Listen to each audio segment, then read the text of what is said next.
నాగరిక సమాజ నిర్మాణం, నిర్వహణ కొన్ని నియమ నిబంధనలపై ఆధారపడి కొనసాగుతున్నది.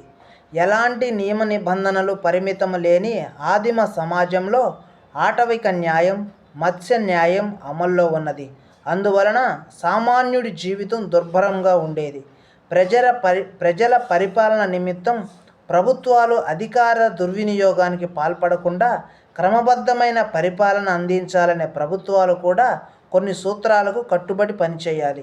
ఒక వ్యవస్థ నిర్వహణకు అవసరమైన ప్రాథమిక నియమాలు రాజ్యాంగం, అదేవిధంగా ఆ వ్యవస్థ తన విధులను కూడా అదే రాజ్యాంగం నుండి గ్రహిస్తుంది. లాటిన్ భాషలో పేర్కొనబడిన కాన్స్టిట్యూషనెమ్ అనే పదం వ్యవస్థను నిర్వహించే నియమాల సముదాయంగా పేర్కొనబడింది. నిర్వచనాలు: ప్రభుత్వం యొక్క నిర్మాణాన్ని, ప్రభుత్వంలోని శాఖల మధ్య గల సంబంధాలను, ప్రభుత్వ లక్ష్యాలను, ఆశయమును తెలియజేసే లిఖిత పత్రమే రాజ్యాంగం. Hermon finer. ఒక దేశ రాజ్య ప్రజల జీవన విధానాన్ని తెలియజేయు మౌలిక అంశం లేక శాసన రాజ్యాంగం. అరిస్టాటిల్.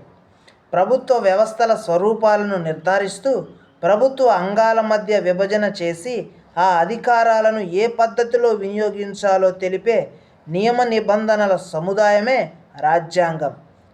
గిల్క్రైస్ట్. ప్రభుత్వ స్వరూపం, అది పనిచేసే విధానాన్ని తెలిపే నియమాల సముదాయమే రాజ్యాంగం. లార్డ్ బ్రైస్ట్.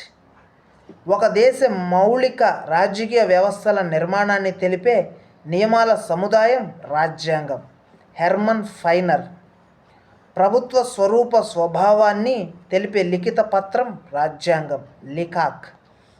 రాజ్యం న్యాయపాలన నిర్వహణలో రూపొందించి అమలు చేసే నియమాల సముదాయం శాసనం. సాల్మాండ్. ప్రజల యొక్క హక్కులను, ప్రభుత్వ అధికారాలను తెలిపి వాటి మధ్య సమన్వయాన్ని మరియు సర్దుబాటును తెలిపే సూత్రాల సముదాయమే రాజ్యాంగం. వూల్సే.